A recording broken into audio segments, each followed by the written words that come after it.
Welcome to the Squad Games Podcast. Squad Games Podcast. There's a fun fact we can start off with if you want. Sure, if you know You just made me think about. I assume we're going to talk about the burger place at Nova. Yeah. Which will then lead into I have eaten a cheeseburger every single day in honor of Jimmy Buffett. I don't know if that's by happenstance or if I'm doing it on purpose, but to honor that man's life, I've eaten a cheeseburger every day. So, are you in paradise? Needless to say. Needless to say. I'm excited. Now,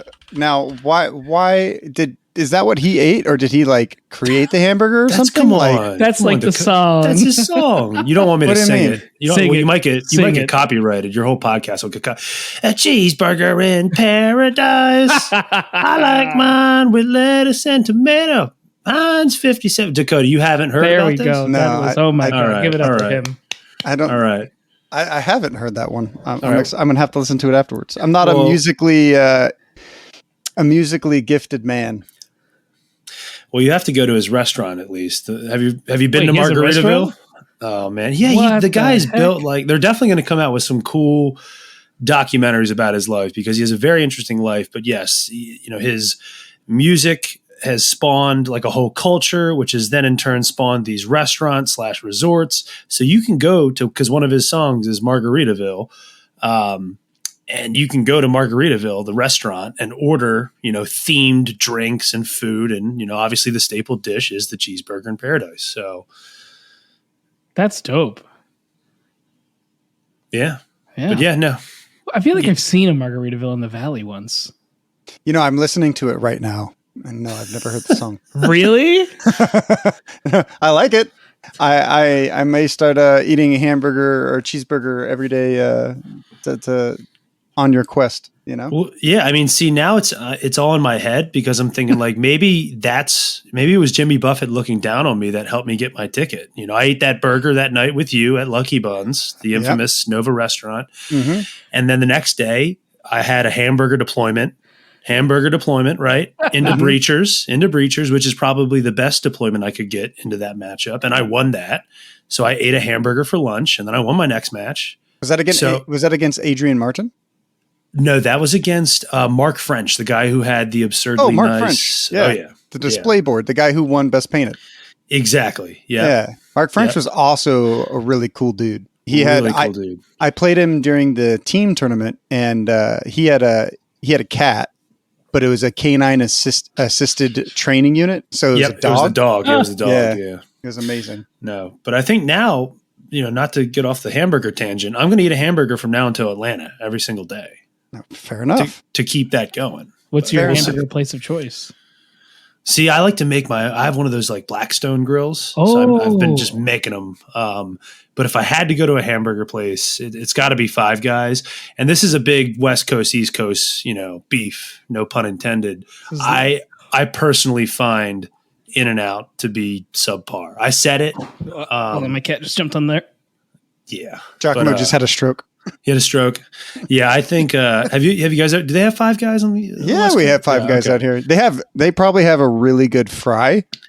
To me, it's the price ratio, right? Like when you you go there and you're like, yo, I want to get this burger. You're spending like $9-10. When you go to In-N-Out, you get like almost the same quality, and you're spending like $4.99, $4.80 for a double, and you're like, fair. It's like, bro, I could eat 2 burgers or like 1 Five Guys. So I definitely think that In-N-Out is like a really good burger, especially for the price point. And I don't think that any other burger chain out there can beat that. I cannot argue that. The only thing I'll add to that is you have to try if you're ever in like the South. So like Maryland is kind of that barrier right underneath that. Cookout Burger. Ever try that? Ever heard of it? No. That's like a lesser known chain. It's more in like the Virginia all the way down to the Carolinas. And if you look them up, you can get like an absurd amount of food. They had one in a college town kind of close to where I'm from. And that was like their northernmost location. And you could get like 2 burgers, chicken tenders, a milkshake, and a large fry for $15. It was crazy. Wow. Yeah. See, like now here's like one thing I want to shout out is Gino's out on the East Coast. That's where I went. The Plasma Spammers took me there to eat a possible burger or chicken and milkshake and Old Bay fries, all that good stuff. But the place that I want to really shout out that I really enjoy their burgers, we don't have in Santa Clarita, where I live, is Shake Shack. Do you guys have any Shake Shacks out in the West Coast? In the West Coast, we got... East Coast. We have a Shake Shack. We definitely do. I'm just in more of a... Like, there's not one close to me, but I think there's definitely one in like the Baltimore area. Because I don't know if you know this, I'm like 2.5 hours away from Ryan and Eric and Dan and all those guys, the Woodley Warriors. You live near the beach, right? Yeah, I'm right at the beach, across the bridge, as we would call it in Maryland. So other side of the bridge, rather. Gotcha. Yeah, Shake Shack is where it's at, in my opinion. I think it's real good. I think it's even better than Five Guys. So I'll put my foot on the line right there for that. Well, you're gonna have to listen to all the Jimmy Buffett, and I'm gonna have to go try Shake Shack. Yeah, it's pretty good. Just saying, they have good shakes too. So just saying. But I mean, so does In-N-Out. I mean, if we're gonna get into a shake argument, you know. But like, well, that's good. I'm not really a big shake guy. Never mind. I don't want to be in this argument. You're not a shake guy. Like, they're fine. I'll get a vanilla shake, sometimes Neapolitan shake. But like, I don't usually get shakes when I go somewhere. Okay, so Nick, we've never had you on the pod before. So something we always ask everyone, right, is what deployment type food are you? So are you pizza, nacho, or quesadilla? Because Giacomo, apparently, the non-shakers out there they eat quesadillas. So yeah. I mean, I figured this question was coming, and I'm going to give you the most unsatisfying answer, which is I'm a non-food guy. You're a triangle? No, not even. I'm just that weirdo that just says diagonal and this is how I rationalize that. All right.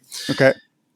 In preschool, right? How the whole hamburger hot dog came about was they would say, fold it hamburger style, fold the paper hot dog style. That's how I remember hamburger hot dog. For diagonal, my teacher just said fold it diagonally. She didn't say any food, so I just associated with that. So I'm out on because I disagree with all the options. In my opinion, there's no piece of pizza that looks at that angle. What kind of a triangle would that be? Have you not seen the video I posted on Discord? I'm sure I have, but I don't know. I just disagree. I don't want to start off on a bad note here, but I'm just diagonal guy. No pizza. He's a diagonal. Like, there's squares and then there's diagonals. Yeah. So where is? That's all right. Some guys just like to watch the world burn. Man, there's no food on this one. I just watched The Dark Knight yesterday. It's on Netflix again. Oh, that's good to know. Giacomo's ready to watch.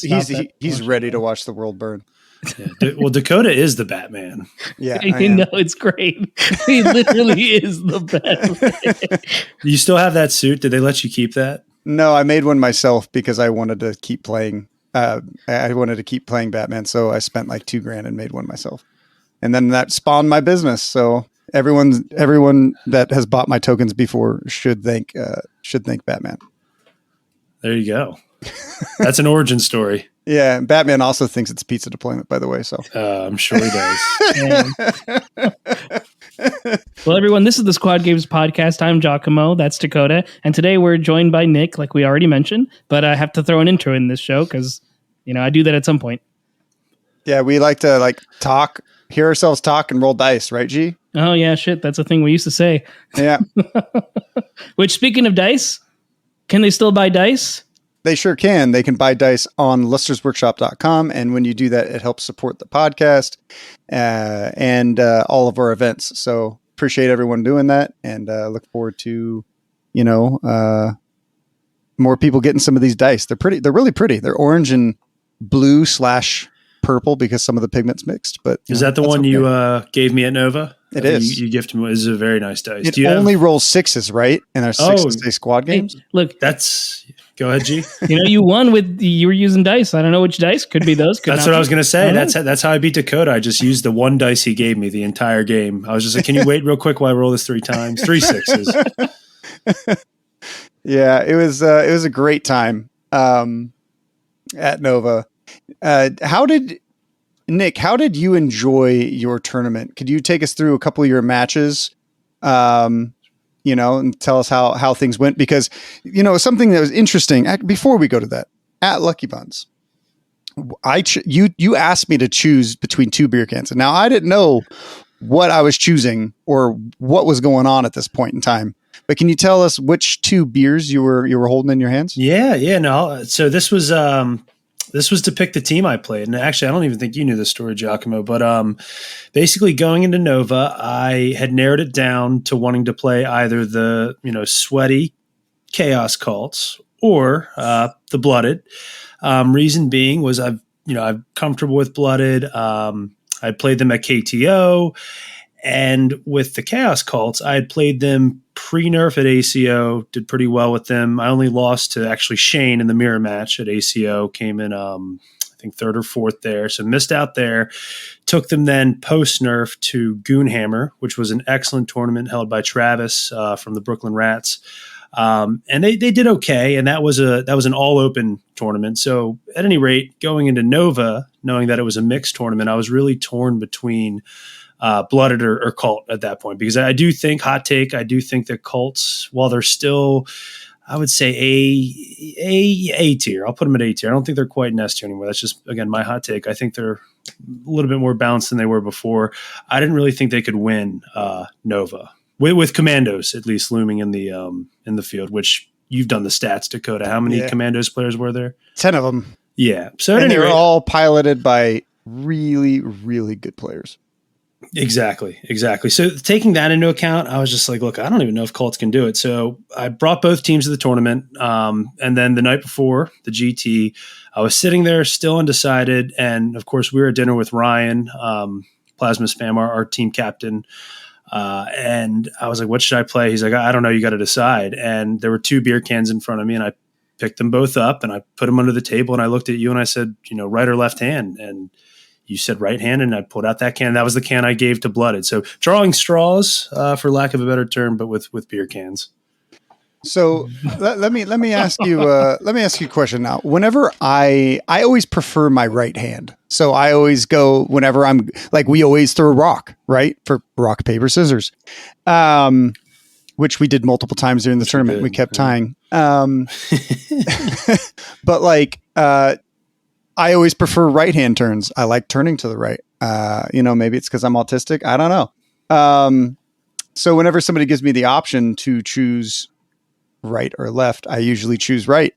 How about you? Oh, I would just mix it up. I don't know. You mix it up? Okay. Yeah, just like a random question, right or left. Right. Sometimes I might just say, left.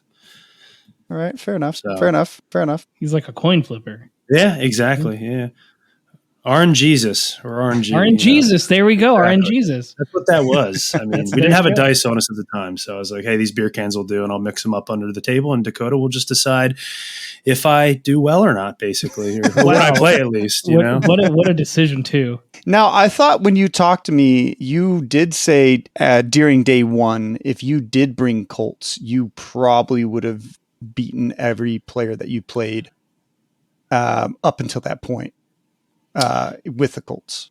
Yeah, did I say that? If I did say that, I mean, that's probably accurate, because I got lucky on day one in the sense of I pulled. So my first game was Into the Dark with Dan, which was Intercession. So obviously Blooded's very good into Intercession. And I think Cult would have been just as good. The second game was Mark French and his Breachers, as we just discussed. That was on open, hamburger deployment. And I think Colt would have done well on that map. But my second match, that was my third match with Mark. My second match was Shane, Legionaries. Blooded into Legionaries, typically a good matchup for them. But Shane came out on top with that one. I don't know if Colt would have done any better. Shane's obviously a great player. He came in second. And he's finished top at almost every tournament he's been at. So I don't know if Colt would have helped there. And then my last match was against Kellen Foster, from Kel Team, one of the big West Coasters. And I took that by a very, very, very narrow margin. We actually got called on time And if that had gone, if we had more time, I firmly believe Kellen would have won. So compliments to him. But yeah, maybe the one with Shane would have swung if I had Colts. But no, I got lucky in that sense that I had 3 Into the Dark, 1 open with day 1 at least. That makes sense. Yeah, I still find Colt. How surprised by the meta were you about what teams actually showed up? So again, having come from Goonhammer Open just 2 weeks before, I really wasn't surprised because there were at least 4. It was a smaller tournament. I think there were only like 30 people there, maybe 20 or 30 people. Mm-hmm. And there were at least 5 Commandos players. So I kind of figured that was going to be the meta, especially because, again, we were on open boards. So I wasn't too surprised by that. I thought there would be more Legionary players, but I think there were only 4 at Nova. There's 5. 5. Okay. Yeah. So yeah, I mean, the meta didn't really surprise me too much. I think I share your opinion though. I didn't think there'd be as many Vet Guard players as there were. So that surprised the shit out of me. Yeah. What a crib, right? You know what was cool though was the more I went around and looked at everyone's models, a lot of the Vet Guard players were all Trader Guard. I don't know why I thought that was funny. They just modeled them up that way. I was like, oh. Yeah, it was Strom brought Blooded as Vet Guard, right? Yeah. And then there was a lot of other. I think it's probably one of the easier conversions. Maybe that's why. Maybe people don't like the Krieg as much as Games Workshop would hope, or maybe they're just the oldest kill team version of them. You know, you don't see a lot of Commandos conversions because it's really hard to make things that look better than Commandos. Commandos really have an amazing sculpt. Yeah. And when you have humans, it's you can proxy, Cadians, you can proxy Scions or action heroes. Action heroes. Yeah. Blooded, whatever. It's pretty interesting to say the least. I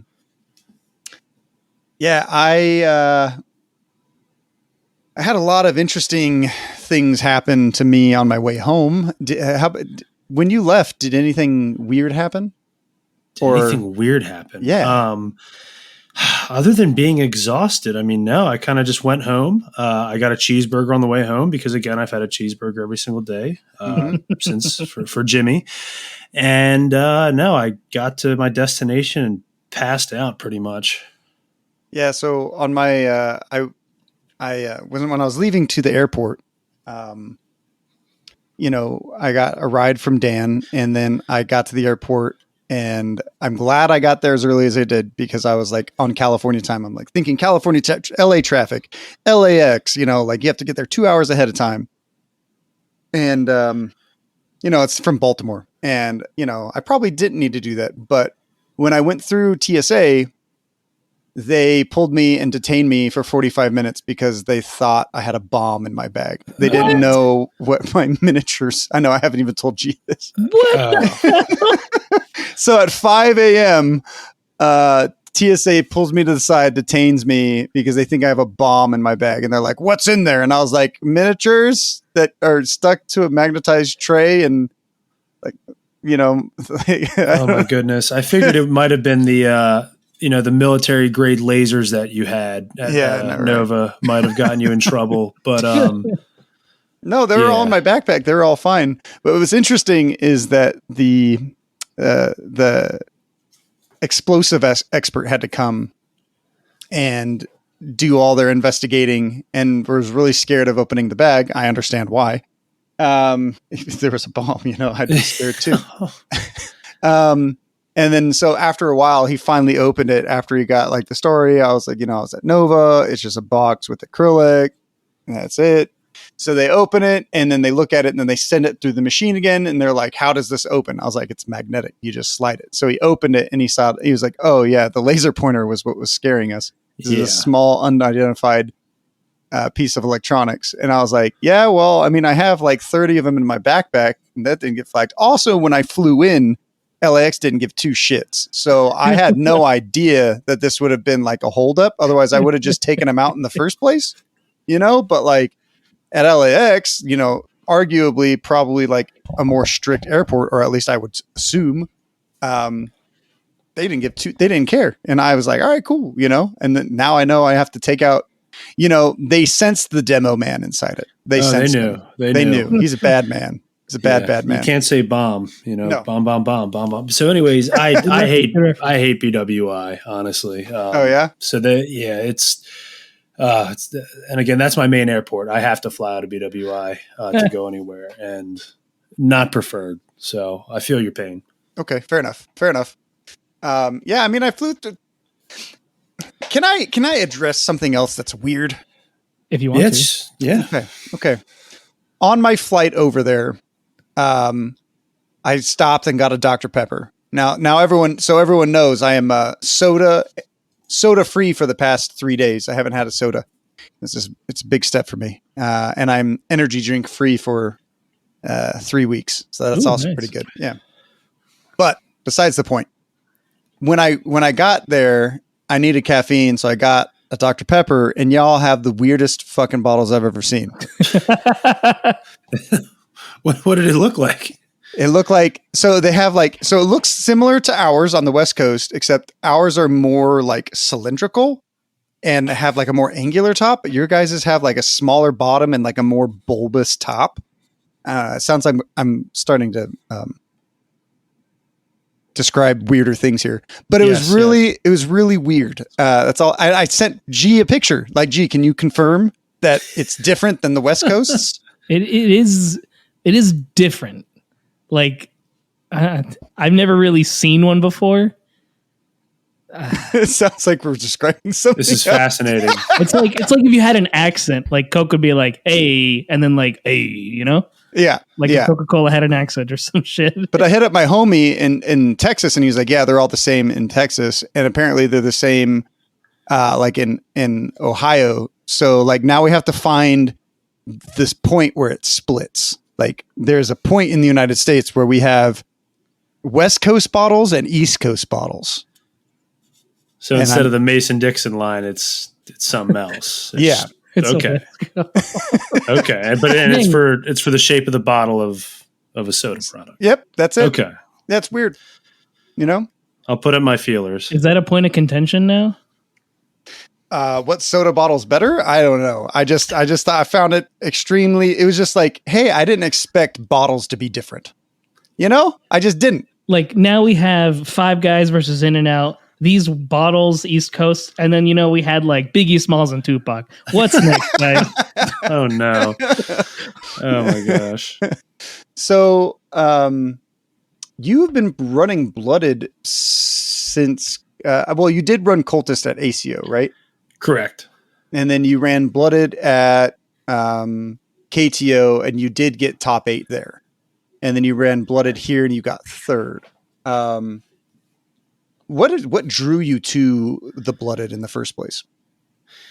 Honestly, I feel like my Blooded origin story is the same as everyone else who plays Blooded, which is, Box came out, no one thought much of him, and then speaking of a West Coaster, Chris Bakke played him and just crushed. And obviously, Chris was a Novitiates player that then went Vent Guard, and then to the Blooded. So I just kind of followed suit. I said, let's give these guys a try.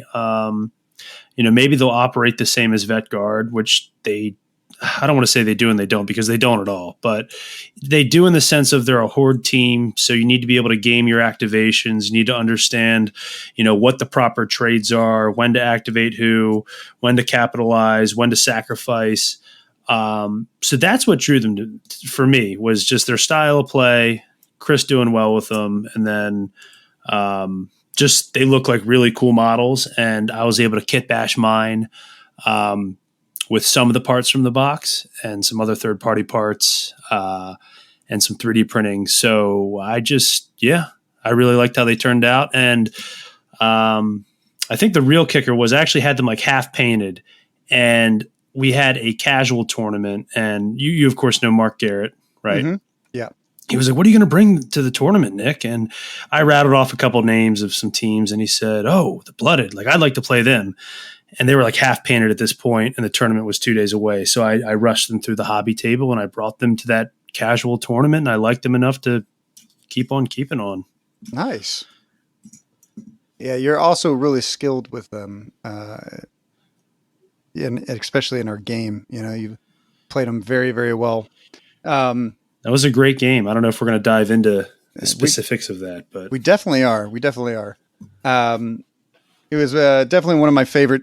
It was my favorite match of the tournament. I mean, I did get to play a lot of really good people, a lot of really fun games. It was my first loss, and I was very happy that I got the loss. My first loss was to you. So, and in such a good way too. Like I played the best of my ability, and there's just nothing I could have done, and it was just like, just because you just played so well. You just had the right activations, the right times. I felt trapped. Like it was like a horror movie, and it was fantastic, Well, I appreciate the praise. But do you want to know really the one mistake you did make one mistake, and it was pretty big. Do you want to know what it was? Yeah. It was actually in pregame setup. After you set up, you got down on 2 knees and prayed to the emperor. You prayed to the wrong emperor, my man. Come on. So, I did that. I had to do it a couple times, Yeah, people probably think we're joking. I mean, if you've never played Dakotah, he prays to the emperor every day. I do. He actually said, Nick, you're going to have to excuse me. I'm going to get down on my knees and pray to the emperor right now. And I'm like in like full, competitive mode. I'm like staring at the map, trying to Rain Man it, figure out what I'm going to do. And Dakotah's on his knees, like, muttering to himself. And I'm like, oh my God, we're about to have like an incredible game. But obviously your prayers weren't answered. No, all of my prayers were unanswered day 2. He only had to look at the green light was too strong, Yeah, exactly. There the belief in Gork and Mork were too strong at that point in time. Oh my God. But no, it was a chess match, which was, I would also agree that it was definitely probably my favorite game because we had never played each other. We said it day 1, like, oh my gosh, like I hope we play each other at some point, not knowing, of course, that would be a pretty big game, of course, being the first game of day 2, which was, single elimination. Which was exciting was that after all the other losses paired out, whoever won that game was going to get it. Yeah. Was going to get the silver / golden ticket. So like, and to be all honest, man, it couldn't have gone to a better person. Like I was talking to Jimmy today, right? And he said like, oh, are you happy about like how good you did? And I was like, to me, like it's less about how good I do at a tournament. It's more about the games that I play along the way. And for me, it was more like, I wanted to go to every single game that I could and play the best and tightest that I could, while trying to maintain the best sportsmanship that I could. Of course, top 8, everyone gets a little sweaty every now and then. Of course, but I wanted to do that, and I just wanted to play the best game I could. And I felt like in all of my games, there was nothing that I would have changed. Especially in the moment, right? There was not like some huge mistake where I didn't see something coming or this or that or this or that, and I just felt like I played the best I could, and I am extremely happy with how it went and how all of my how each person that I played, it felt like everyone came away, amicable. So like I couldn't have asked for more. So yeah, that's a great outlook because especially in a game like Kill Team, everything you just described was controlling what you can control. And there are just sometimes that you can't do that. And at this tournament, especially, for day 1 cuts, think about all the just excellent, amazing players out there that didn't make the day 2 cut, and they were 3-1. They didn't make it. They had 1 loss, and it was all down to strength of schedule, which is something that's ultimately out of your control. Yeah. So. What's kind of crazy is when you think about the way the tournament format was, if you lost round 1, you were essentially out of the tournament. Yeah, that's a good way. Unless, I think so. I'm not too familiar with the inner workings of strength of schedule. I just know very basic. So when you think when you think about it like this, right? Like, I went undefeated. When did you lose your game? Game 2 to Shane. Game 2 to Shane. But Shane also went undefeated, right? Shane, exactly. Yep. I was and that's what I mean. I was relying on something I couldn't control. But after Shane beat me, he was like, because he was kind of the same way. He's like, oh, I wish you could win this ticket, but and then I lost, and he was like, well, I'm just going to win out for you basically. And I was like, that's nice. But let's see what else happens. And then, my opponent from the first round, Dan, who's a teammate, I beat him and I was like, sorry, Dan. He's like, no, it's all good. I'm just going to keep winning. So, we get that strength of schedule. And I was like, oh, awesome. So it all works out, but keep going. So like if you lose round 1, you automatically get paired up with somebody else who's already lost one game. So now you have a loss and you've already played somebody who has a loss. So when you think about the game competitively in that aspect, and this goes for all the TOs out there, when you think about it like this and you argue for strength of schedule, that first round is so utterly important. And I think Matt's main thing was him saying that he didn't want people to go out there and baby seal club.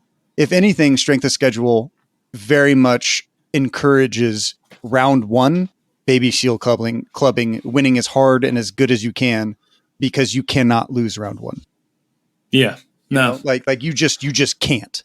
And like, sure, you can win, you can lose round 2, you can lose round 3, and you can lose round 4. But like, again, the people that all got into the top 8, like, I'm looking at it now. Yeah, none of them lost round 1. And then the first person that lost round 1 is actually Jimmy Kelly, and he came in 10th overall. And that makes sense. He didn't lose a single game. I mean, he lost his first game day 1 and then won the rest of them. Didn't make the top cut. And, so that makes, his first loss was to somebody who got the top 8, who I think was also 3-1, but he wasn't undefeated. So like,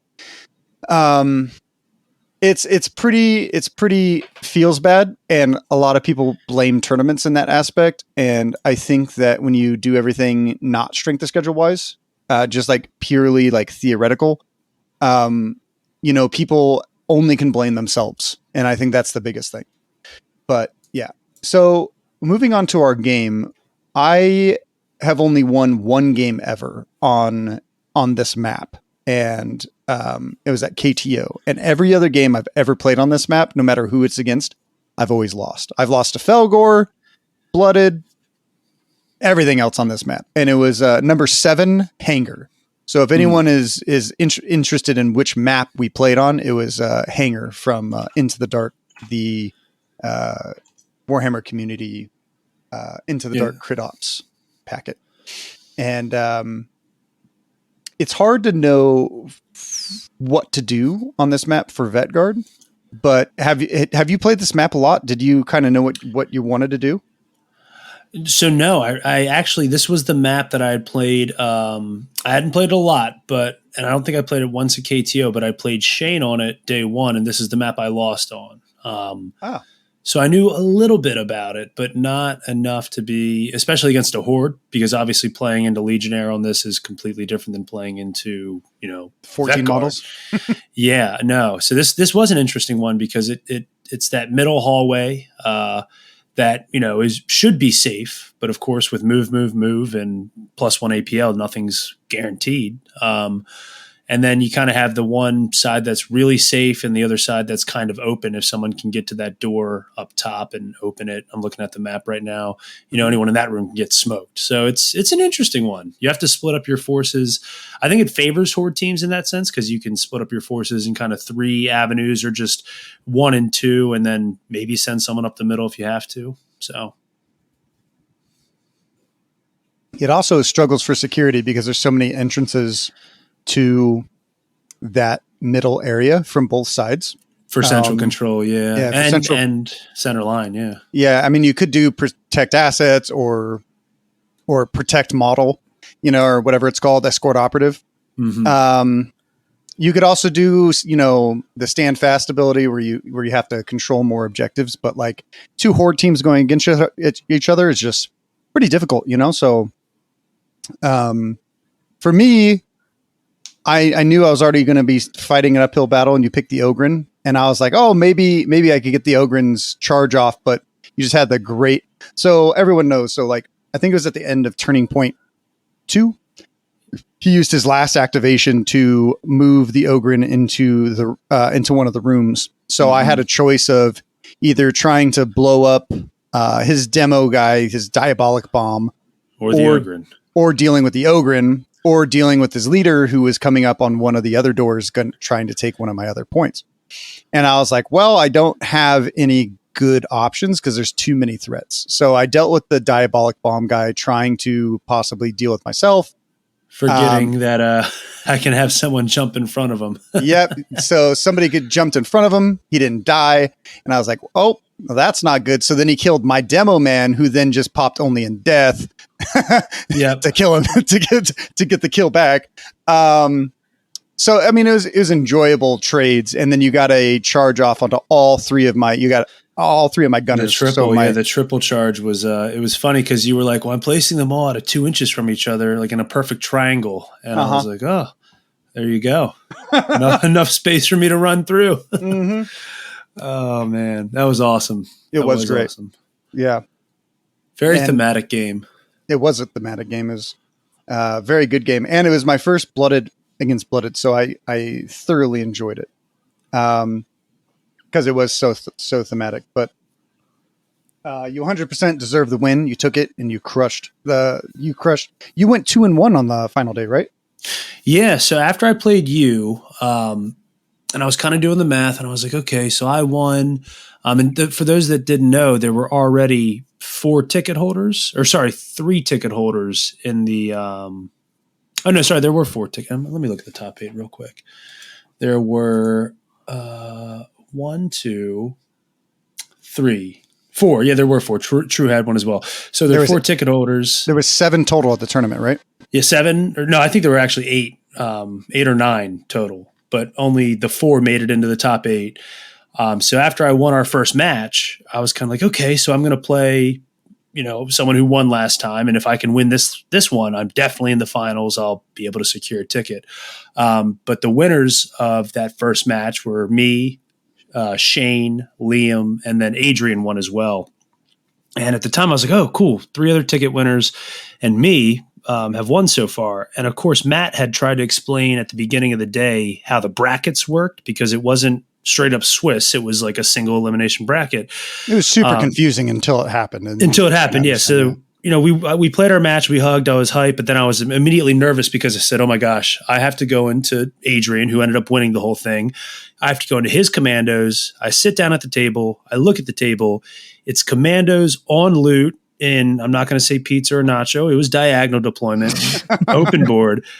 And I'm like, this is over. Like there's nothing I can do. He's going to sneaky get 3 people. He's going to blow me off the board, loot every point. His grot's going to be zinging around, and I'm going to, there's nothing I can do. And then Matt came up right when we're in the setup phase, and he's like, Nick, congrats. And I was like, what do you mean? He's like, you get the ticket. And I was like, we're in round 2. I could lose my next 2 matches. He goes, it doesn't matter. It's a bracket. It's a single elimination bracket. The worst you can get is 4th. And the 3 people in front of you, hypothetically, all have tickets. And it didn't really sink in. So I played the game, and then after that I lost, and I went up to him again, and I was like, you have to explain this to me really slow. And, he kind of did the math, and I was like, oh my gosh, he's right.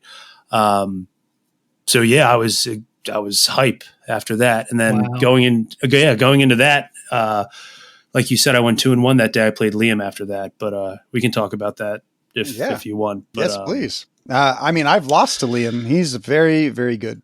Yeah. So this was a revenge match. So he's obviously a teammate. I love the kid, and love the whole family, of course, Mark, Liam, and Leander. But so anyways, Liam and I draw this match, and it's for 3rd or 4th. But the reason I say it's a revenge match is because flashback 2 weeks before, Goonhammer was a golden ticket event.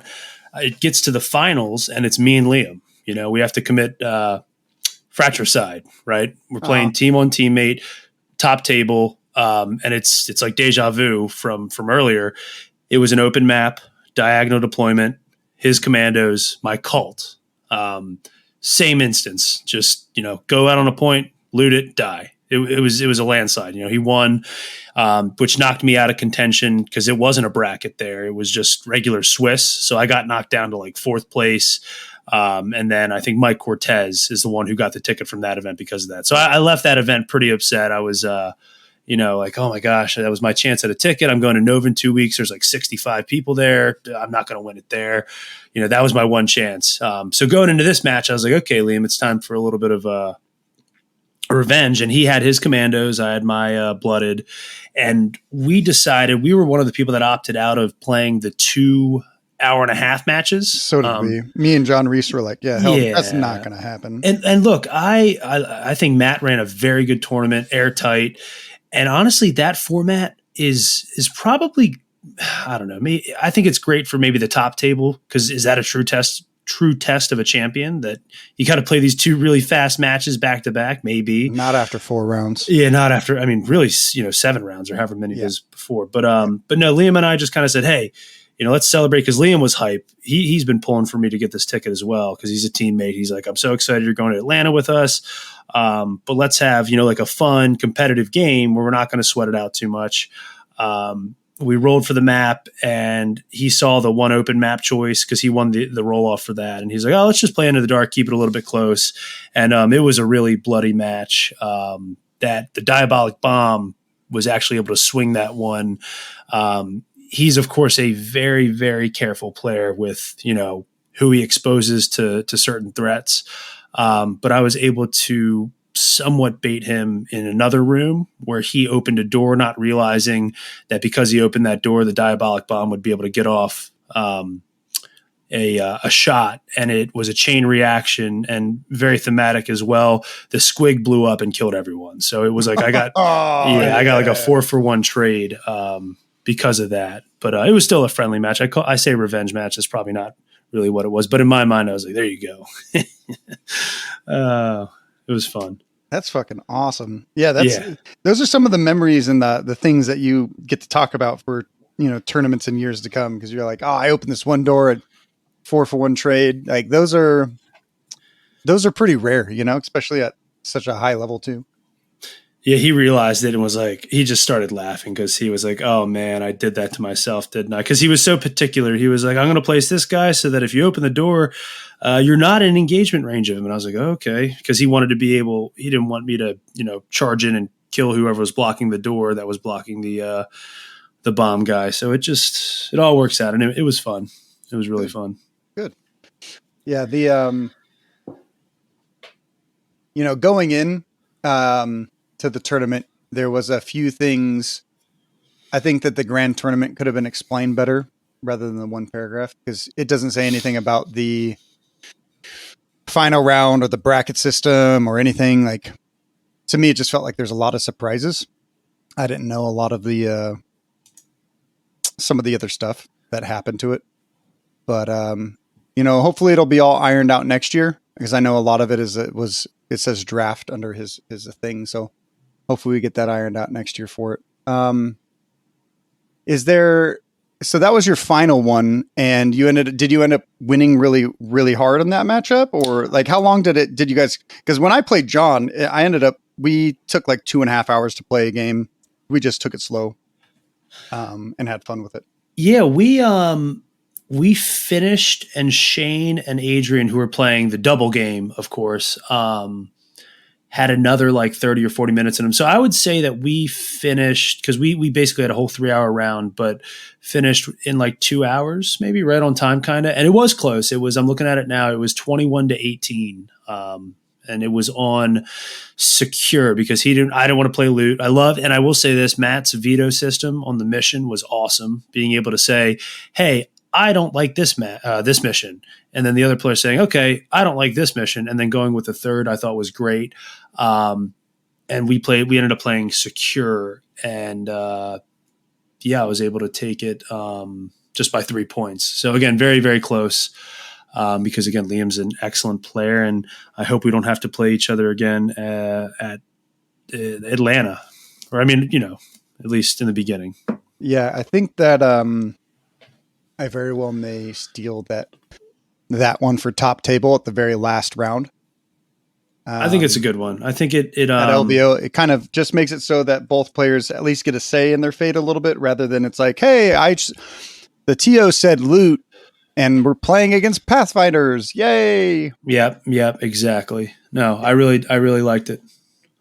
Yeah, definitely. I think that's a a really good thing. Did you end up buying anything from Nova, like any like small things from the store or anything like that? Yeah, so I will say this Nova, for whatever reason, I played in the team tournament, but which was on Friday, but I was all locked in on Saturday and Sunday to the grand tournament that I didn't get to walk around as much as I did at the first Nova, which I really regret.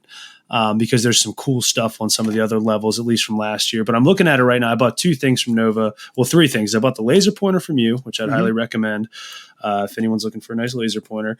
And then I bought the 2 commemorative series models that they had. One's the Primaris Company champion. So that's the he looks kind of like a Sterngard vet with a power sword, which is cool. Mm-hmm. He's awesome. Don't know what I'm going to paint him up as. He'll go towards my Mountain of Shame, I'm sure, along with the Commissar's Duty, which is the dude standing up with a bolt pistol, book behind his back, and he has a power sword and like a rock, which he just looks freaking badass. I think he'd look really well in your like heroes team.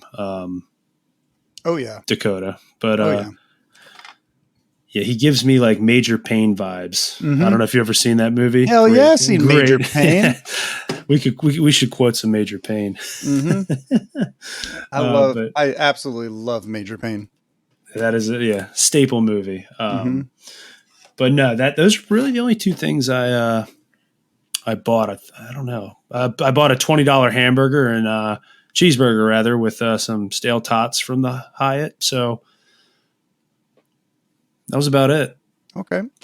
I bought I did a lot of networking at Nova, so we got I talked to Game Envy quite a lot, and we're going to be in touch hopefully here soon. They're going to be releasing a light in December, hobby light, and they're going to go to Kickstarter, and we might have them on the podcast, later in November before the Kickstarter. But it's a really, really nice. It's kind of like the Red Grass Games one, but better in my opinion. And I got a couple pieces of their brand new parchment painter for their new exemplar hobby palette. It's my favorite wet palette by a landslide from Red Grass Games. I've tried them all. It's my favorite so far. They have a brand new,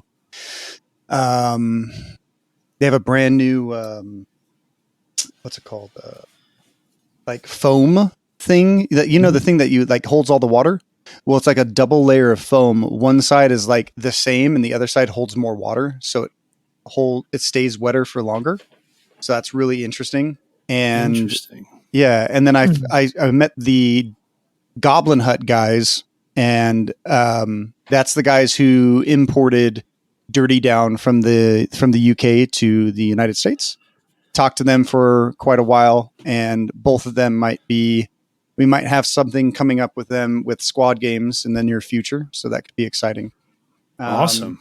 Yeah. So I missed dinner on Saturday because I went around talking to all the vendors trying to, we were wondering where you were. You missed an excellent Mexican meal. Yeah.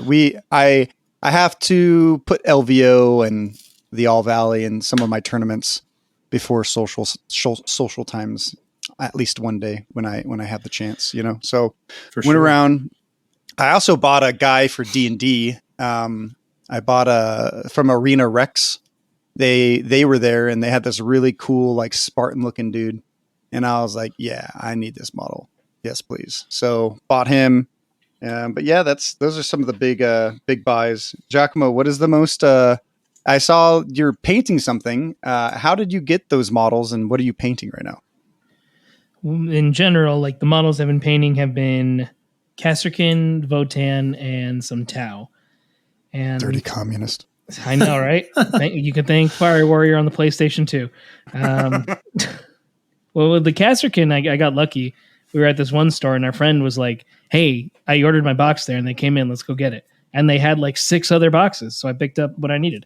It's a gold mine. It was. And now they're sold out. Yeah. Pathfinders. Are they any good in big 40K? Kasrkin? I want to say yes, and that's the reason they sell out, because back in 9th, there was a whole thing where you took like a bomb of them and they did like hella mortal wounds.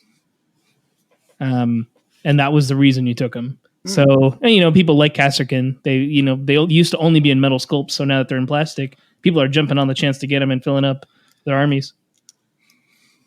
Nice. Which is a good thing, Hey, I'm all for more things to paint, So you mentioned that you have a mountain of shame, which is usually people just say pile of shame. So how big is this mountain? Oh man, I could send you a picture while we're talking about it. And this is just stuff that I've bought in like Q3 and Q4 so far, or Q2 and Q3. But no, I have an issue. So I'm like relatively new to the hobby. I actually started in Kill Team 2021 and I didn't have anything. So I bought everything. I bought paint, I bought, models. And my issue is I'm like now unlocking this whole world of all this cool shit. And I'm like, oh man, I want to buy that. I want to buy this. So every Kill Team that comes out, I'm like, oh, you know what? I don't think I'd ever play that team. And then I'll like face them at a tournament and I'll be like, wow, I want to play that team. So I'll buy the models and then they'll just sit there. But let's see, let me turn around. I'm currently looking at a whole Leviathan box, a Death Guard Combat Patrol, or the Boarding Patrol rather, the Chaos Space Marine Combat Patrol, and Abaddon the Despoiler, which I'm not going to play model. Big 40K. Yeah, exactly. Some Khorne Berserkers and a box of Kasrkin, speaking of Kasrkin. Hey, so that's just what I can see. Oh, and then there's the Death Guard heroes. So yeah, just a bunch of random stuff I don't need that I'm hoarding. I'm like Smog. I just have this big old hoard of models, and they're all new in box. I mean, God knows what I have on sprue. I think Eric Cecil, one of my teammates, he came over and helped me. He's been in the hobby a very long time, and he helped me catalog like all my stuff on sprue. And he looked at me and he's like, "This is just like, why do you have all this stuff?" I'm like, "Dude, I don't know. I just buy all this stuff. I don't know what I'm going to do with it." Hopefully Eric never comes to my house because he'll shame me. Giacomo shames me. He just looks at me and I feel shame. I just look in his room and there's just everything ever on the shelves. I'm used to getting rid of stuff that I'm not using. If it's been like there for 4 years, it's time to go on eBay. Yeah, I think I might do a spring cleaning here in a minute and just do a Google sheet and mark it off and try to get rid of it so I don't feel so much anxiety looking at it. But that is one of the good things about Kill Team, at least from my perspective. I've never played big 40K, but I've always said like, hey, it's cool that you don't have to invest so much in one army like 40K. You can just buy, just as much in separate armies and kind of bop around and try different things. Yeah, I think the worst thing about 40K, right, is I've been playing 40K since I was, 10 years old. And 24 years or something like that. And I have like 14,000 points of Eldar, right? So like, I try to have like at least 3 of every single unit, which some I have more of. Don't ask me how many Guardians I have. I think like, unfortunately, when your army's good, you kind of get like criticized by the community for playing them. Like right now, Eldar are just completely busted. But like Giacomo knows, I tried to play Eldar at our first team tournament, and they were awful. Yeah, the first time they weren't great. Yeah. So like, and then I had to switch to Drukhari because I didn't have fun. I don't have fun like just straight losing every single game just because my team sucks. It'd be like me taking. I don't think anyone does, Yeah, it'd be me taking like Gravis Marines to Nova. It's like why? Why would you do that? Hey, they're about to get 3 APL, or at least one of them is the one lucky guy. But 4 attacks is brutal. Yeah, absolutely. Now, before we move on to Team Justinian, I wanted to go into Blooded just a bit more. So you found quite a lot of success with them, and I know we've done more of a deep dive before, but it's always good to have other takes as well. So is there any particular models or strategies that you find yourself using over and over and over? Because mine's changed drastically with that guard since I started to where I am now. Yeah, absolutely. So the one thing I would say that I've kind of observed that I'd maybe do a little bit differently than a lot of folks that talk about Blooded in Discord and whatnot, is I love the medic. And it's funny because Travis Chang with Goonhammer, he sent me like a little write up of some questions for, I think he does articles for them. And he asked me who the VIP was, or the MVP rather, of the weekend. And it's a hot take, but I say it's the medic. And it's funny because a lot of folks discount the blooded medic. He doesn't revive people in a traditional sense, like the Vet Guard medic would. He doesn't revive anyone. He just gives out drugs. He's a drug dealer. He gives out a relentless in melee, a 6-up feel no pain, and or he can heal you for 2 D3 lost wounds. So the reason I pick him as my VIP is I will off the bat give off relentless to either the Ogre or the Commissar. If I have the Commissar, it's always the Commissar because he hits on 4s. You need those rerolls. Maybe give out the feel no pain if I have to. But, he healed a couple operatives that, may have gotten chip damage put on them that then put them back in the game. So, yeah, MVP to the medic this past weekend because the reliability of being able to get in those hits and those kills that you need with the Ogren, with the Commissar, wouldn't be possible with the medic, which means that I drop typically maybe the Flenser or the shotgun guy, the trench sweeper. So that's one strategy for sure. That's fascinating. Is there any particular tac ops or tactical ploys or strategic ploys that you really find yourself using? So I think, in terms of strategic ploys, almost never using any of them other than maybe glory kill if you're into elites and that you are going to be in a position where you need to kill a certain operative, whether it be for scoring a tac op, getting them off the point, or that you're going to maybe put 2 or 3 shots from 2 or 3 different operatives into that person. Then, hey, the one reroll, that's what glory kill gives you. It gives you one reroll, is going to be worth it because otherwise you may have to have had spent a couple command points. Tac op wise, I gravitate towards Bloodbath because I feel like you're always going to kill at least half the team, which is 1 point. 3/4 of the team is going to be that 2 points there. Robin Ransacks, I think because obviously Blood are locked into seek and destroy. Yeah. So Robin Ransack is typically going to be your auto take there. Not really an opportunity or not really any instance where you don't score at least 1 there. Just have to reveal it at the right time, which I have been a little gun shy on or gun trigger happy rather, and revealed that maybe a little bit too early. So you got to be careful of that. And then the last one's kind of a toss up. I didn't take route one time just because, which may be surprising, just because I wanted my opponents to kind of come to me more so. And not overextend myself, because if you overextend yourself with this team, it's not going to be a good time. So I just didn't feel like taking route, especially against commandos. I knew that they were going to be able to push up into me. There was no chance I was getting route on any of those guys. Makes sense. So I was more so leaning on assassinate target into elite teams because, Legionary and Intercession don't work with 5 models. So you're most likely going to be able to at least get 1 or 2 points on that, hopefully.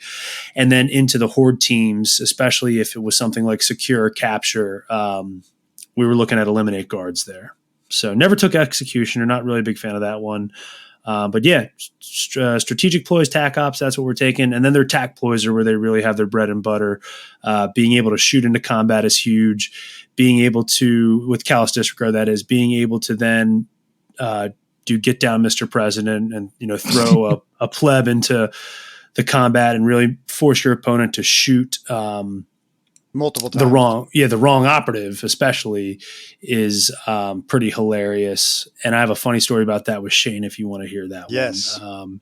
Because I think, did we talk about that one? No. Oh, we didn't? Okay. Other than that, no other too important tac ops there or tactical ploys. But no, so this was spicy.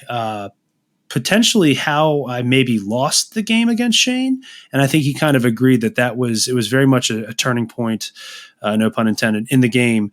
But the get down, Mr. President ploy. So obviously how it works, I don't know if people have it up in front of them, but essentially what happens is when your opponent nominates a shooting target, if they have a blooded token and there's another operative within 2 inches of them, that can also be a valid target. You can spend a CP and they will jump in front of the shot, take the shot.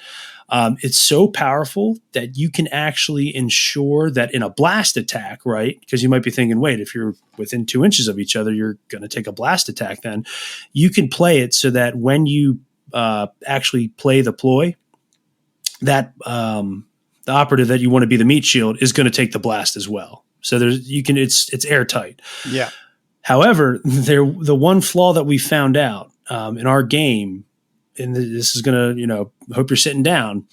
Fusillade actually has use into this. Fusillade is actually useful against countering the get down, Mr. President. Oh, wow. Yeah. So it was wild, right? So basically how it worked was Shane had his Reaper chain cannon, open a door, and then unload. He said, I'm going to shoot your commissar. He won initiative on turning point. I forget if it was 2 or 3. And I had my commissar on one side of the door. He was under the gaze of the gods. He was going to be able to punch through an auto crit with his power fist, hopefully kill this Reaper chain cannon on the other side of the door. And I had, just some trooper next to the commissar. No blooded token. So when Shane opened the door, he said, hey, I'm going to shoot your commissar. I said, great. I'm going to spend a CP. You're actually going to shoot into the trooper. And he was floored. He was like, oh my gosh, I didn't see that guy there. I can't believe I got to shoot this guy. That sucks. Like he's freaking, he's reading my rules. He's like realizing that that's what he has to do. And I don't know how he remembered it, but he just goes, wait a minute. The Reaper chain cannon has Fusillade.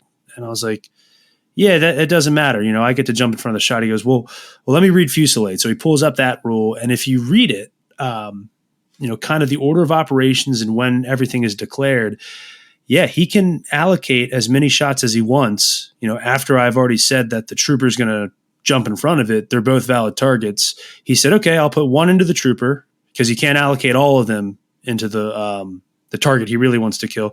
He said, I'll put 1 into the trooper, 5 into the commissar. He smoked him. It was over. So probably, yeah, it was comical. And at that point, I think Matt even came over the TO. He came over, read it. He's like, yeah, this is what I'm seeing. And at that point, I just kind of laughed. I was like, wow, I mean, it's just hilarious that Fusillade is actually being used for once in a useful sense. And yeah, it was incredible. So any blooded players out there that are listening to this, just be careful. If you are going up against a team that has Fusillade, it doesn't negate the get down, Mr. President does not negate Fusillade. That's fascinating. Yeah, I did not know that. Is there?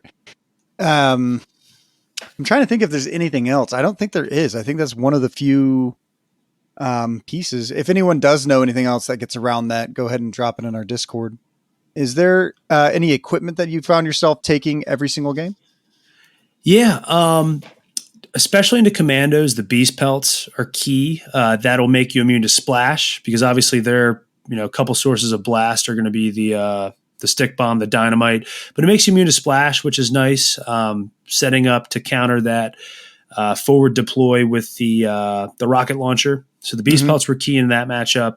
And then my favorite piece of equipment, which I don't think you should ever leave home without, is the Sinister Trophy. So it's not as good as the Legionaries version, which is a 3-inch range. It is just within engagement range. Your target bastard. Yeah. Oh yeah. We'll talk about who you give it to in a second. But they're -1 attack dice. So I always give it to, I would say 90% of the time it's going on the thug. Reason being the thug is tough. Of course, he gets to decrease damage, normal damage down to a minimum of 1. So yeah, I think you found out that when you're -1 attack dice doing 1 less damage, it is extremely hard to kill that guy. Yeah. And I mean, even, he's gone into a fully, full health intercessor, had an intercessor charge him, intercessor rolls average, doesn't kill him. And it's, it's crazy. Yeah. So, and he's brutal, his weapon is brutal. So I just parry out, whatever I can, take, and he's alive with 1 or 2 wounds. It's incredible. 4 attacks, hitting on 3s, 4 damage. Pretty good. Yeah. Oh yeah. And I don't know if this tough is ever gonna get nerfed to be the same as everyone else's. But yeah, it's really hard for guardsmen because they just do 2 damage, so it goes down to 1. Yeah, and I mean, even operatives spend the entire team killing them. I think the person who killed him, I think was your leader was the only one who killed him, and that might have been with a plasma shot. I'm not sure. It was. I shot him with a plasma pistol because I was like, that'll get him. But even like your melee operatives, the commissar, and then the hardened vet. The hardened vet only gets 3 attacks, so he's going to get 2 attacks. Hopefully, he rolls a 4 up, and if he doesn't, if he only rolls 1, it's looking rough. So, and then she'll probably die because you do 4/4, and she only has 7 moves. If I want to make him a real bastard too, I'll have the medic give him the 6 up Fiona pain, and then it's just like amazing. How do you actually kill him? So, you make it a nightmare for somebody to deal with. Those are those are always good times. So, G, do you want to move into Justin Timberlake? Yes. Now we've discussed this before, but I will never not talk about them because I don't know. I feel like there was just a lot of hype for it, and I don't know what I was expecting. I'm still not upset with the team. I think they're fine. They're really cool for people who are just like buying a pack of something when they're at a local game store. And, then the salesman goes like, hey, if you get 6 different ones, you can play a game, I might buy that, So it is the box. If you buy the whole box, are you guaranteed to get all the models, I imagine? Correct. Okay. Yes, but if you buy them, very high chance. Yes. Yeah. But if you buy them single, you're obviously rolling the dice there. So. Yes. So I have a spicy take. Let's hear it. A lot of people are going to yell at me for this, but that's okay. That's what I'm here for. I think they're going to be pretty good. Okay. And I'll tell you why. According to the things that I'm reading, it doesn't seem like you can only take 6, right? So you have to drop 1 model. But again, it doesn't say that you have to drop the sergeant, and it doesn't say you have to drop the captain. Correct. So you drop the heavy intercessor in most matchups. You think so? Unless if you go against Blooded, where Fusillade is good. I think you drop him because I think his movement is too slow. The only thing that he would be doing is sitting on a back point, scoring it, tapping it, doing whatever, and then maybe getting a shot off with this heavy weapon. You are like, for instance, if you take both, because these are basically a different flavor of intercession. To me, they're like the chocolate intercession. Intercession's vanilla. These guys are chocolate, right? The other bland vanilla guys. I think they're going to be good because now you have 2 models who can shoot at ranged on a 2+. One only 6 inches though. Yeah, but he has a plasma pistol power fist, so and an invulnerable save. I mean, you can't go too hard with that. The main sniper, is actually amazing. Probably the only gun in the game with heavy that's actually good. You just take you can put him up on top of a vantage. You can put him wherever you want. You can get him somewhere by turning point 2, set him up so that he can fire people. Yes, he's only going to kill 1 model a turn, unless if you get a really nice heavy or frag going off. But I think the team's actually going to be pretty decent. I think that they might take somebody a little while to figure out, but I think the key point is to drop the bolter. Because again, it's just, I don't know why they made him so bad again. Like, it's just a super bolter from intercession, but they gave it heavy. Like, it doesn't make any sense. It doesn't make any sense. Yeah, but you can double shoot with the same weapon profile from intercession. Sure, it doesn't make any sense. Like, when I play regular intercession, I usually move in. I kind of find a spot where my 4 or 5 damage guy is going to sit and do that job. So I don't really worry about the movement too much. That's not really the issue. The heavy kind of does suck though. Like, cause you can't move and shoot. Yeah, that's the problem. You can only dash then double shoot, which will slow you down. So, but like if you get into a good point, it's fine.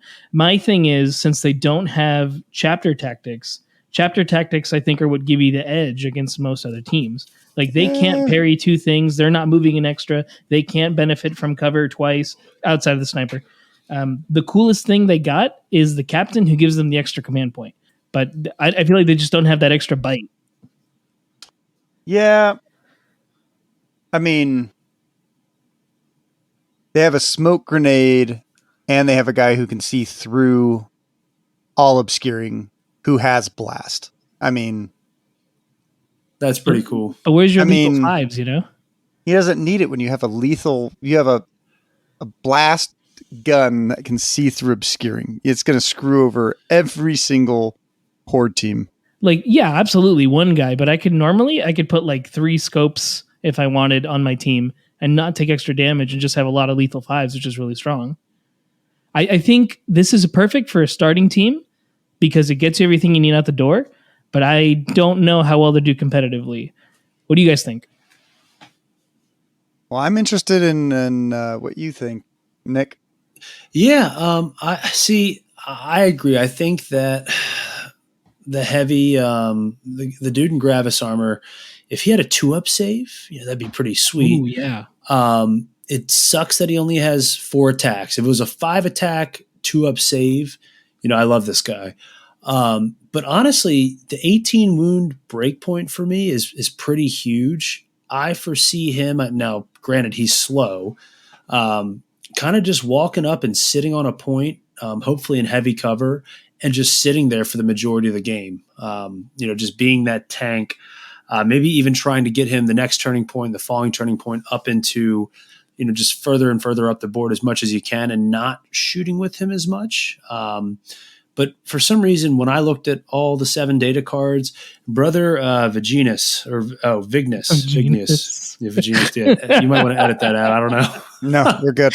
Oh yeah, leave that in there. Viginus for now on. Viginus, yes. Brother Viginus is who I would leave at home personally, just because ceaseless. It's all right, but he didn't even get P1. He doesn't have any AP on him. I just, for some reason, would value the heavy Gravis dude over Brother Viginus in this case. Just my opinion, though. I don't know. I think in loot, Brother Achilles, right? Achilles, the Achilles. The Gilly suit? I don't know. This is like that Key and Peele episode. Yeah. Brother Balake. The heavy intercessor, I think that he's probably pretty decent on loot because you can literally just sit him on your back point. Yeah. And if anyone gets close, you can shoot him. He's also probably pretty decent in Overwatch just because you do get, a 4 or 5 damage weapon. Yeah. I think it's going to be like super match dependent but I do think that the 2 models that you would drop would be the heavy intercessor or just the ceaseless bolter. Cause you're never going to drop the sergeant. No, you're never going to drop the smoke grenade. The smoke grenades also has so much good play. I can see why they made it just one time a game. You know what I mean? Because otherwise, you could throw your captain up the board, kill something, throw the smoke grenade down on him, and no one can shoot him, and then he just gets to do that every single round. So I can see why they stopped that. And all of the strategic and tactical ploys mirror intercession, correct? Okay.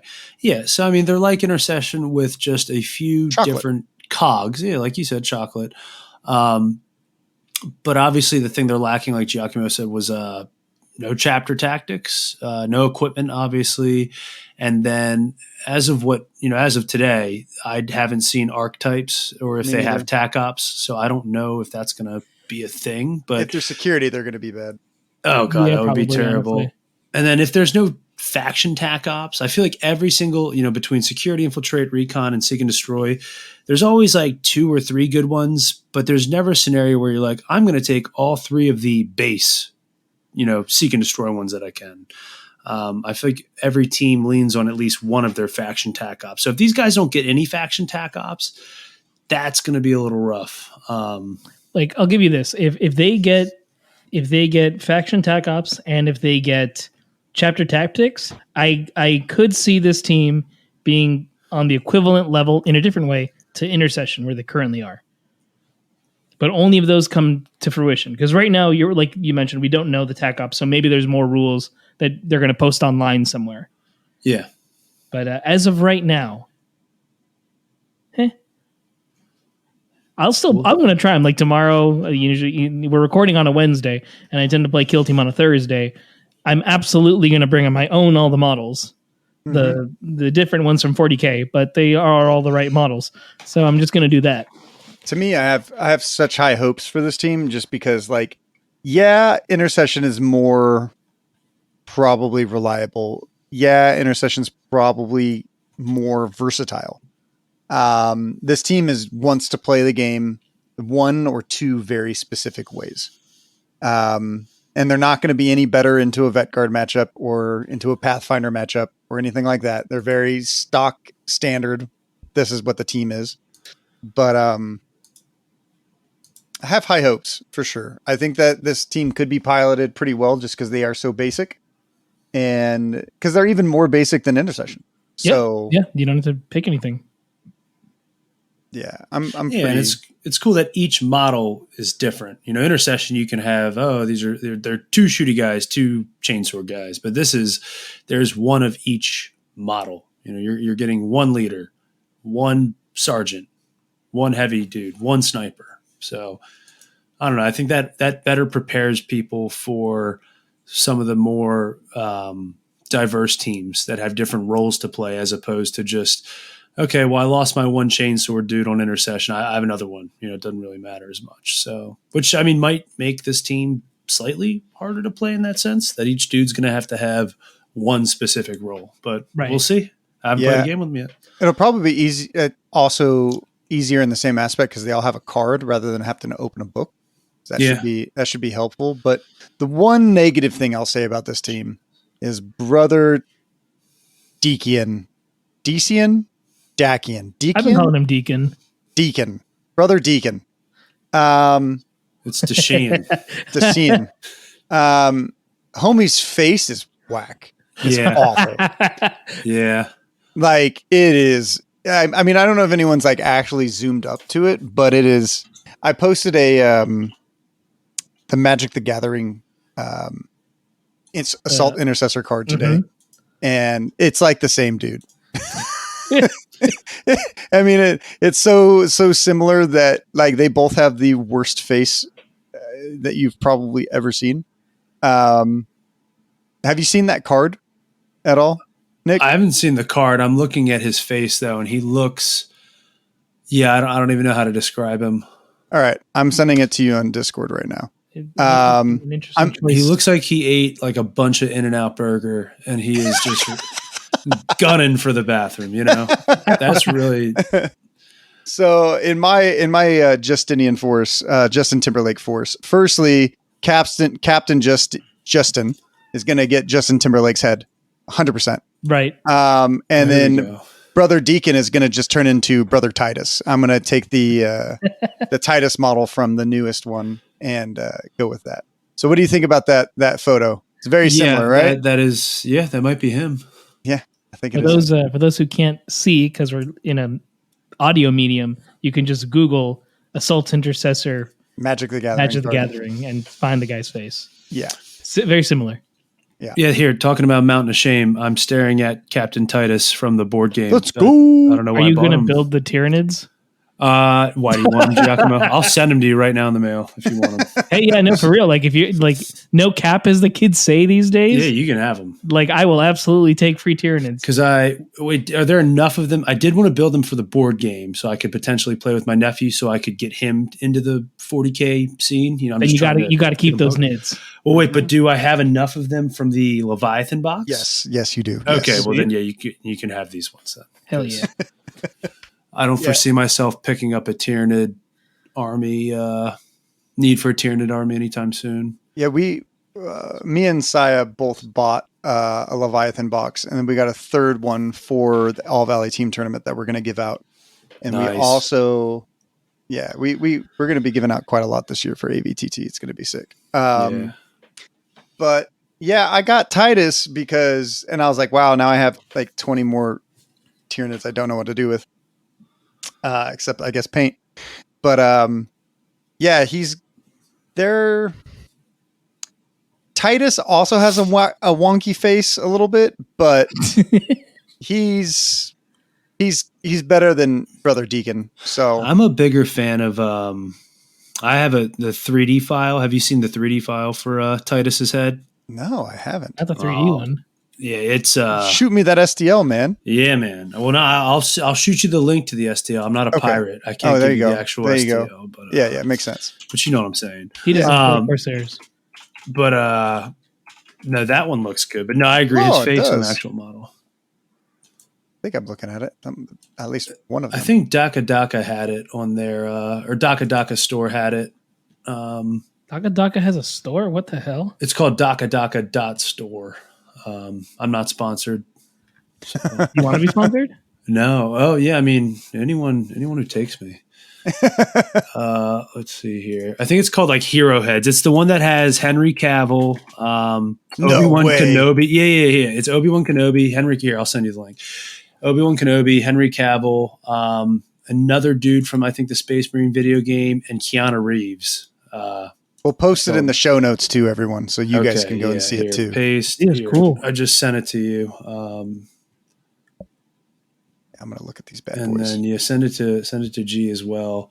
But no, that's a badass, and they're very detailed. Obi-Wan Kenobi might be my favorite. I put him on a Grey Knight body. I feel like the Grey Knights are the Jedi in 40K, is at least from what I can discern. Yeah, cool. I think I really like. They also have what's his name set in here from A Song of Ice, Wind, and Fire, Game of Thrones. What's his name? Not Targaryen. Yeah, it's Lannister. What's his name? The sister fucker. Jamie? Jamie. No, there we go. I think the sister fucker. No, I think that's supposed to be Henry Cavill. I think that's supposed to be Witcher. You could definitely paint it because he has a ponytail. You could definitely paint him up as a sister fucker, as you put it. Hell yeah, dude. I'm down. I thought this podcast was PG. I actually put explicit now in the notes. Oh, good. Yeah, it says that in our main could go off the rails. No, yeah. So that these are great heads. Yeah, I'm going to be looking more and more into this store. This is great. These are great. You know me, I love those action heroes. So I know. I'm trying to think who I hated the most out of all of them. It was probably your comms man. Machete? Yeah, Danny Trejo? Danny Trejo, yeah. I just didn't like. It was funny because I was like, I think I'll remember what everyone is, but maybe not him. And then you said, well, he's always yelling at people, so he's the comms man. I was like, yes. Easy to remember. Thank you. You're welcome. Yeah, that's the easiest way to be like, hey, he has two swords and he yells at people. And if they don't listen to him, you're like, oh, yeah, that makes sense. Because it would have happened. Like if someone had two swords and he was yelling at you, you'd be like, all right, dude, yeah, fuck yeah, run forward. Okay. Exactly. Yeah. Is there anything that you wanted to, anything else you wanted to talk about or shout out or anything? Talk about? No, I think we kind of covered everything. Nova was great. So shout out to Matt H for running a great tournament. Ben Cash as well. He's part of the Nova team and just Nova in general. So anyone who's on the fence about Nova that wants to make an East Coast trip, if you're not on the East Coast, I'd highly recommend that. Absolutely. Wonderful tournament. Absolutely. Yeah. And then another shout out for just two upcoming events, if I'm allowed to do that. Mm-hmm. Plasma Spam, we're hosting a community building tournament in Baltimore, Timonium area, just outside of Baltimore on September 23rd. So that's just going to be a casual introductory tournament. So anyone, within a driving distance, come on down. You can find us on BCP or, again, I'm trying to think who they could get in contact with, but best place is to go to BCP to find that tournament. And then last but not least, want to give a shout out to NYO coming up, which will be in November. I unfortunately can't go, but it's going to be a really good time from what I can tell. Travis, Mike, all those guys, they run a really good tournament up there, and it's right in Manhattan. And I think Adrian may have talked about it on the podcast about a week or so ago. And yeah, shout out to NYO. If you haven't gotten your ticket for that, hop on that. Yeah, it's going to be New York Open is going to be an amazing tournament. Travis and the Brooklyn Rats always do a bang up job. You are going to LVO this year, correct? Oh yeah. I'm going to LVO. I'll be there. I think I told you I have a work trip that like coincides with the dates almost exactly. So I'll be there the 17th to the 19th for work. And I plan on skipping out on the work stuff to make it to the first day, of course, which is that Friday.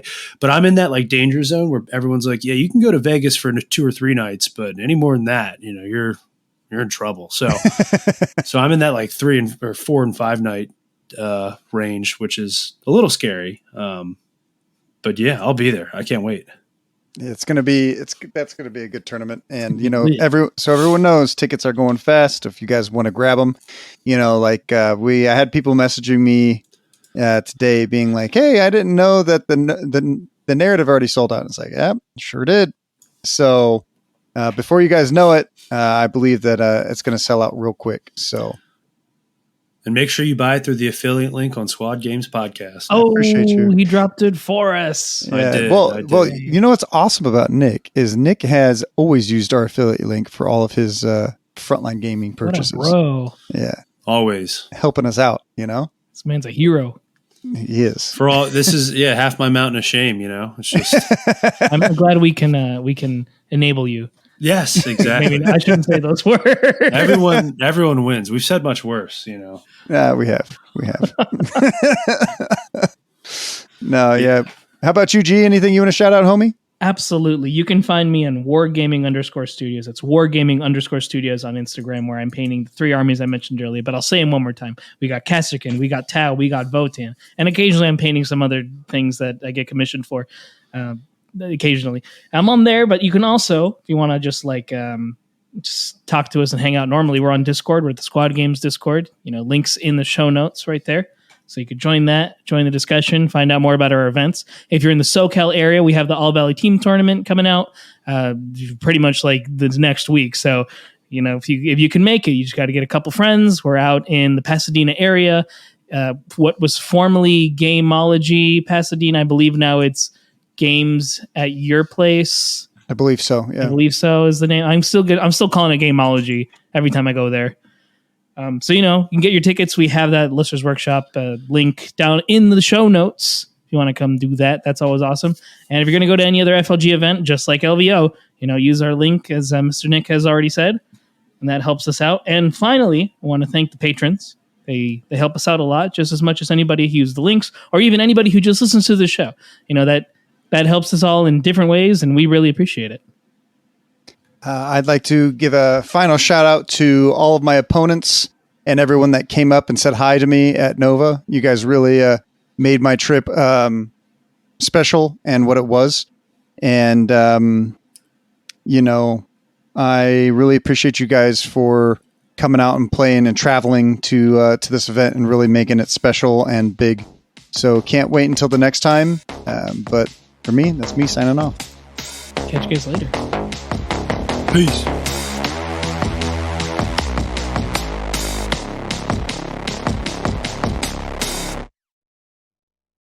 The Squad Games Podcast is a production of Squad Games Entertainment. For more information on Squad Games, please visit our website at lestersworkshop.com/squad-games.